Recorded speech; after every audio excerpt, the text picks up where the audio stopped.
I hope I get this right this time. I really wouldn't want to make the Maltese cross now, would I?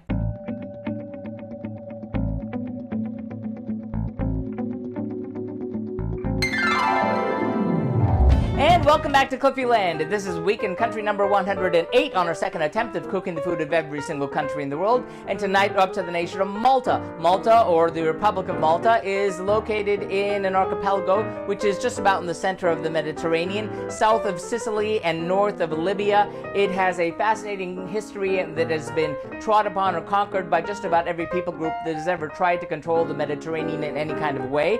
It has a cuisine which is informed by that, in that it has influences from Sicily and England and the southeast of France and the northeast of Africa, and I'm looking forward to doing that one again for a number of reasons, most specifically because it didn't go so well last time. So let's take a look and see how things went when we tried it then.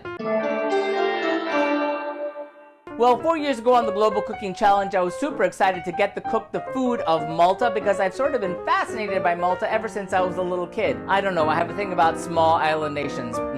However, one thing I didn't know was about the cuisine, and one of the features of that is that its national dish is a rabbit stew, and that really wasn't going to happen for a variety of different reasons. So I hunted around and decided to cook 4 dishes across 3 nights, and unfortunately it was kind of an epic fail across all parts of that. If you want to look, point, and laugh, you can click the link below. However, in a nutshell, first I tried to cook stuffed artichokes without knowing anything about how artichokes are eaten. Then I made sort of like a big spaghetti dish, which was so basic it was embarrassing. And on the third and final night, I made something that came out okay. It was sort of like a stuffed beef rolls, which were really nice despite the fact that I forgot to put in certain key ingredients. And I served that with a warm vegetable salad, which was just about the best thing I made the whole time. This time, however, we decided to scrap all of that and start over again. Again, the rabbit stew is going to be off the menu, and then looking around, I found a lot of national dishes. However, they sound really delicious if you're there. I mean, they have fresh, locally sourced, great ingredients, which you can get there, but you can't get here. So this time I decided to make a Maltese fish pie using mahi-mahi. Mahi-mahi, also known as dolphin, is a fish that is found off the coast of Florida as well as off the coast of Malta. People sometimes confuse it with the porpoise, but it's not. It's called dolphin. That's why we call it mahi-mahi. Now, this is going to be the very first time I've ever made a savory pie from scratch, so hopefully this is going to go pretty well. We found 2 separate recipes, one for the pie itself and one for the crust, so let's see what goes into it. For our Maltese fish pie, we'll need, first for the crust, 2½ cups or 315 grams of all-purpose flour, 2 teaspoons of sugar, 1 teaspoon of salt, ½ cup or 115 grams of cold, unsalted butter cubed, ½ cup or 95 grams of cold vegetable shortening or lard cut into a few pieces, ½ cup or 120 milliliters of ice water. And then for our filling, we'll need 2 pounds of mahi-mahi fillets, ½ cup of flour for dusting the fish fillets, ¼ cup of olive oil, 1 onion sliced, 2 tomatoes peeled and chopped, 1 head of cauliflower divided into florets, 1 pound of spinach leaves, 1 cup of water, 8 olives, 1 teaspoon of golden raisins, 6 walnuts chopped, and salt and pepper to taste. This should be good. Remember, I've never made a crust from scratch, so bear with me on this. Let's get cooking. In a large mixing bowl, place the flour, sugar, and salt. Whisk until well combined, then add the cold cubed butter and the cold vegetable shortening or lard, and mix with forks or a pastry cutter into pea-sized crumbs. Slowly drizzle in the ice water 1 tablespoon at a time and gently mix it in. Once the dough starts to come together, turn it out onto a lightly floured surface and pack it into a ball. Cut the dough in half and flatten it into 2 discs. Cover lightly with plastic wrap and refrigerate for at least 1 hour or overnight. Season the fish with salt and pepper and dredge in the flour.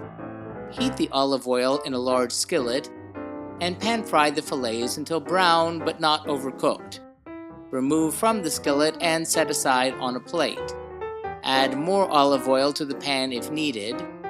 Then add the sliced onion and saute until tender, about 3 to 5 minutes.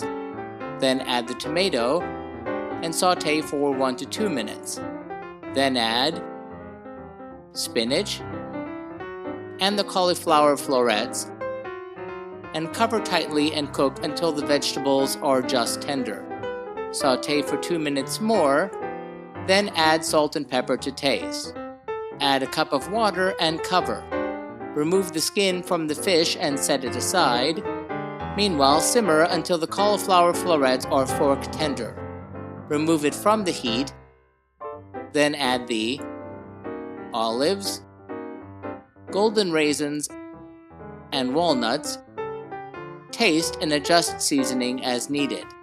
Let it cool completely before continuing. Then preheat your oven to 350 degrees Fahrenheit. Roll one of the discs of dough out into a circle 12 inches in diameter. Transfer the dough to a 9-inch pie plate. Gently fit it in and trim any excess dough and decorate the edges. I didn't show this part because it didn't go that smoothly for us. Then place half of the vegetable mixture into the pie pan. Place the fish fillets on top of the vegetables and cover them with the remaining half of the vegetables. Then roll out the other pastry disc into a circle 12 inches in diameter and place it on top of the fish and vegetable layers.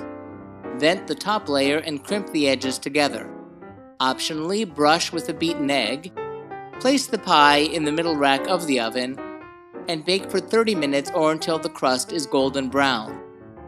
Take it out of the oven and let it cool, and you may serve this hot or cold.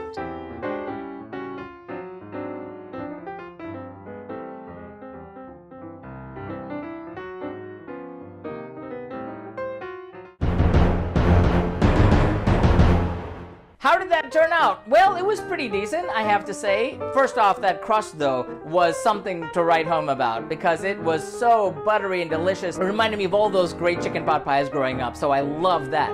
In terms of the innards, that was okay. The flavors of the fish and the spinach and the onions and the tomatoes were okay, and they were balanced off nicely with the little bit of sweetness from the raisins and the saltiness from the olives and the crunch from the walnuts. However, it still felt like it needed something else in there. I don't know if it was my lack of technique or just the recipe. So the innards get a 3, the crust gets a 5, giving the Maltese fish pie a grand total of 4 out of 5 globes. A really nice dish from Malta.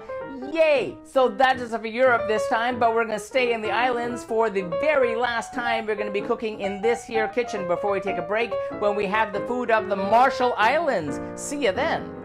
And as always, if you'd like to see our streams live when they happen every Tuesday night, be sure to follow us on Periscope or Facebook Live. Like and subscribe to be advised when these videos are posted every week. Remember, links to the original recipes are always found in the About section. And if you have any thoughtful feelings or helpful comments about the food that we're cooking, sound off in the comments. Till next time, thanks for watching and happy eating!